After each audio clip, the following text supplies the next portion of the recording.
Want to elevate your travel experience? Here's how. With a Delta SkyMiles Reserve American Express card, you can relax before your flight in the Delta Sky Club with up to 15 visits per medallion year. And now through July 15th, 2026, you can earn up to 125,000 bonus miles, so you're closer to your next adventure. The Delta SkyMiles Reserve card. Check out the new design at www.delta.com/Spotify. Minimum spending requirements and terms apply. As scientific discovery changes the landscape, advances in cancer care may offer new hope for your patients. See how Pfizer is helping reshape what's possible at cancer.pfizer.com. Katz and Cosby, entertaining and informative on the Red Apple Podcast Network. Now we're going to Alabama. We're going to Congressman Barry Moore. And he is, of course, the endorsed candidate from President Trump. He is running for the Senate seat by our dear friend Tommy Tuberville, who's running for governor in Alabama. So let's go to Congressman Barry Moore. First of all, this is a big deal. You just won the runoff. So how do you think you can improve on even what Senator Tuberville has been doing? Because he's been doing a great job. Yeah, so Coach and I went in D.C. at the same time. We both were sworn in. We won 2020, and him and I both have really high liberty scores. Actually, guys, for the record, I think I beat him by 1 point on protecting your liberty. So, wow. Coach is very competitive. Coach is very competitive, but he and I are the two top conservative guys out of the state as far as our voting record. So, big shoes to fill. He's a great leader and a good friend, and like I said, we've been in a fight together for 5.5 years now. So, try to fill those shoes and talk to him yesterday a little bit about it, actually. You know, Congressman Barry Moore, you're a part of the Freedom Caucus. What do you make of all this stuff with the Save America Act? This is something President Trump was just talking about a little bit ago in Pennsylvania. Really important to him to get voter ID, and yet it seems to be getting blocked left and right. How important do you think it is to have voter integrity? It's highly important. Even among the Democrats, it polls in this high 70s to 80%. And so for me, it's just ironic. The left screamed for years about foreign interference in elections. You literally have non-citizens voting in U.S. elections. I don't know that there's any more just valid example of foreign interference in election. We simply need IDs, and we need U.S. citizens voting in our elections to elect U.S. leaders. Yeah, there is no doubt. Craig Eaton. You know, it's funny. You need photo ID to get into the Obama library. But you don't need photo ID to vote.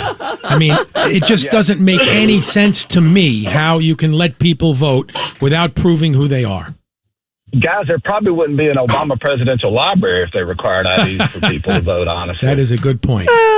That's true. That's true. Have you seen that place, too? You know, you also push, Congressman Moore, Americans First Immigration Act. Talk about that and how important that is. Yeah, so we're just trying to simply put 5 of President Trump's executive orders into immigration. And we're saying, you know what, instead of just doing a lottery for immigration to the U.S., you actually need to bring something when you come, some skills and education.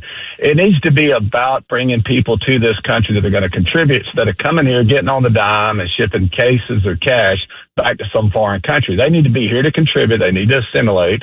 It's stuff like that. It's just common sense things that we need to start cleaning up immigration, to codify, so that the next president, who may not think like we think, who maybe has a pen and a phone and wants to undo everything we're doing, that in fact we've got things in place that make sense for immigration in this country. And we're not required by the Constitution to let anybody in this country, but if we're going to let people in, they ought to want to be Americans, they ought to love this country, they ought to want to contribute to our economy. Yeah, 100%. You know, Congressman, one of the things that's shocking, and we have a big, we have the primaries tonight here in New York. And there are a couple of these candidates who believe that non-citizens should be able to vote. There's actually one who says that nobody should be deported, even those with criminal like murder records. I mean, have they lost their mind? They absolutely have, and that just shows you how sick the left is and what they've done. I mean, back when Obama and Biden, especially Biden, the Disney fast pass on the southern border, everybody came here. We don't know who's here, and people who don't necessarily want to assimilate, people who wouldn't mind maybe just undermining the very fabric of our nation, they came across. And so, yeah, it's just unbelievable to me, the level of hatred or dislike for our country that some of these leaders in the left have, and they want to totally undo what made this nation great, which is, just our Constitution, loving liberty, protecting liberty, and having the civil liberties to protect each other and do what we got to do. Certainly elections are part of that, but it's just, guys, it's always worse than you think it is when you actually look at what they're up to. Yeah, we also have Judge Richard Weinberg with us, Congressman. Congressman, Senator to be soon. Congratulations. We look forward to having you in the United States Senate. You've been a strong supporter of the state of Israel. In fact, I'm reading a quote from you where you said, any threat to Israel is a threat to the United States and our freedoms. Could you explain that, please? Yeah, I mean, basically, Genesis 12:3 says, if you bless Israel, you'll be blessed. If you curse Israel, you'll be cursed. But in my opinion, it's like they are our ally in the region, and they are somebody that we've had a relationship for a long, long time. And in my opinion, if Israel is safe, we're safe. And look, the guys that don't like us so much, they call Israel the small Satan and America the great Satan. I think that's how they phrase it. So, yeah, Israel has been an ally to the U.S., and we've been an ally to them. And it often seems that nations that turn their back on Israel end up in big, big trouble. We don't want America to go down that path. We want to stand with those people. They're chosen, and it's a responsibility of my Christian faith to stand with the nation of Israel. And it's basically that. That's due north for me on this, guys. I'm going to stand with Israel because I believe that the word says we're to stand with Israel, and it's a faith thing for me. But obviously, if you just look at the relationship over the years, they've been a dear ally. And I've been to Israel a few times, and I'll never forget I was sitting in some secure room somewhere, and one of the clocks on the wall was Huntsville, Alabama, because we supply so much of the systems, the Iron Dome, the Iron Beam, the technology, and they share technologies with us. And that sort of thing, that relationship has made them safer and us safer as well. Well, yeah. Thank you. Thank you, Congressman. Deeply appreciate that. Yes, sir. Yeah, 100%. We hope to call you senator soon. Guys, we want a pretty tough one off. We're in a good spot. In Alabama, if you're a Republican, as long as you don't step on a landmine between now and November, I should be okay. Oh. I talked to Tommy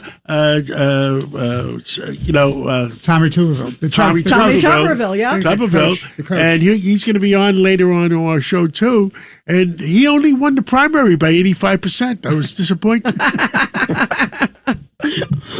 Well, we wish you the same success in November, at least. Thank you so much. I appreciate it. Yeah, thank you, Congressman. You got to come back on again soon, and thank you for fighting the good fight. Awesome. We wish you so much luck.